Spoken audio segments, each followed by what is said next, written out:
Imagine you have access to 500 of the richest people in America.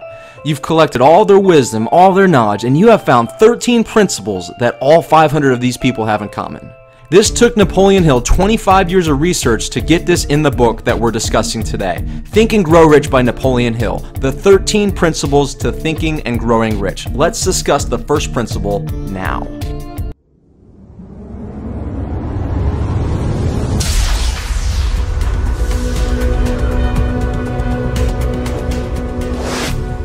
Step number 1, desire.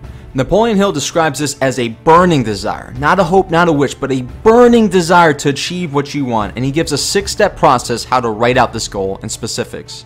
The first one being, fix in your mind the exact amount of money you desire. Number 2, determine what you intend to start giving for return for the money that you desire. Number 3, establish an exact date when you intend to possess the money you desire. Number 4, create a plan for carrying out your desire and put it into action. Step number 5, write the amount that you desire, the date you want to achieve it, and the plan you have to make it happen. Here's an example of what your sentence should look like. I will be making $100,000 per year by September 2nd, 2018, offering my services as a DJ. Of course, that's not on Christmas Eve and the times I'm checking my naughty list. The 6th and final step to carrying out your desire is to read your written statement out loud twice a day, when you get up in the morning and right before bed. When reading this list, see yourself as already in possession of the money. Number 2, faith. It doesn't matter how strong your desire is. If you don't believe in what you're trying to do, it's not going to happen. In our silly example I gave earlier with Santa Claus, if he believes he doesn't have the time to become a great DJ and make 6 figures a year, it's likely not going to happen. Faith is crucial. If your faith isn't strong right now, don't worry about it, because that's what step 3 is all about. And that's autosuggestion.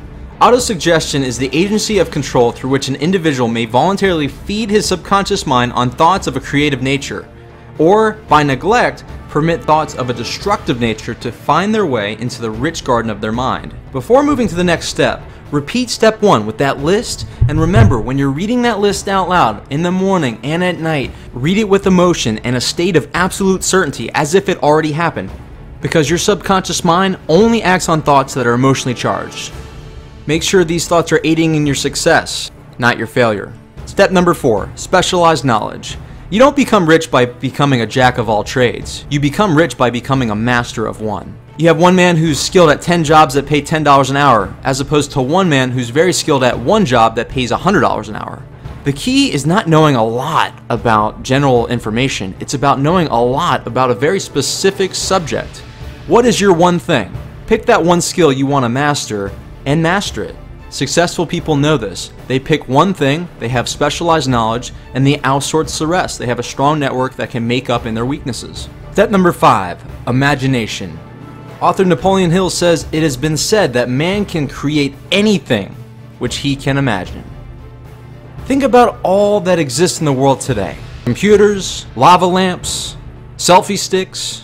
At one point, all of this was in the mind of an individual, carried out by all these 13 steps that we're discussing now, but imagination is crucial to manifesting your desires. Step number 6, organized planning. I like to use the idea of a Rubik's Cube. Let's say your goal is to run a marathon, running 26.2 miles. You haven't been that active. Running 26.2 miles right now seems impossible, just like solving a Rubik's Cube seems impossible. But walking 10 minutes right now is like taking a Rubik's Cube and making one turn in the right direction. That's where the organized planning comes in, not in the big things that you want to accomplish, but the small things that you could do right now.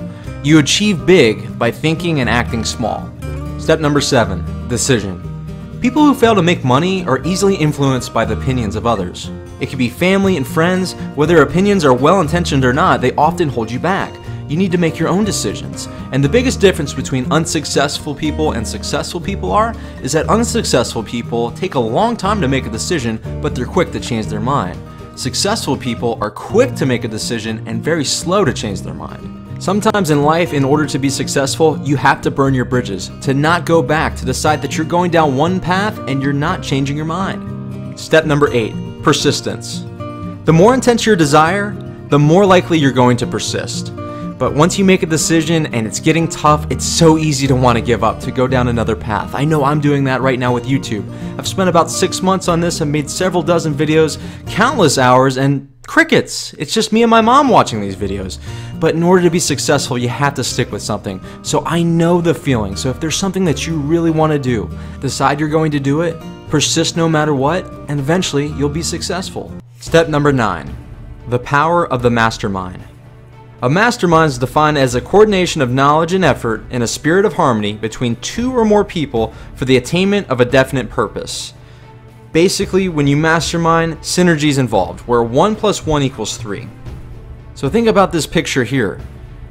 You have now collected the wisdom of all these people in this picture. That's hundreds of years.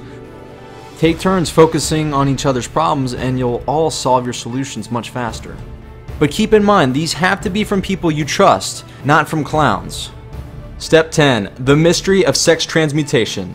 According to Napoleon Hill, destroy the sex glands, whether in man or beast, and you have removed the major source of action. This chapter seemed very odd, but a lot of men do what they do because they're trying to save the princess. They're trying to win the heart of the woman they love. Men with a sexual drive develop imagination, courage, willpower, persistence, and creative ability. It's a powerful driving force that can be channeled to creative pursuits. This may be the benefit of not watching porn, not masturbating, because you could channel that sexual energy towards your goals and dreams and make it easier to achieve them. Step number 11, the subconscious mind.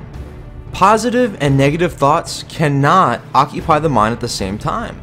The one that you choose to focus on more is the one that's going to dominate. It's your responsibility to make sure these positive emotions are the dominating influence of your mind. Napoleon Hill says the 7 most powerful positive emotions are desire, faith, love, sex, enthusiasm, romance, and hope.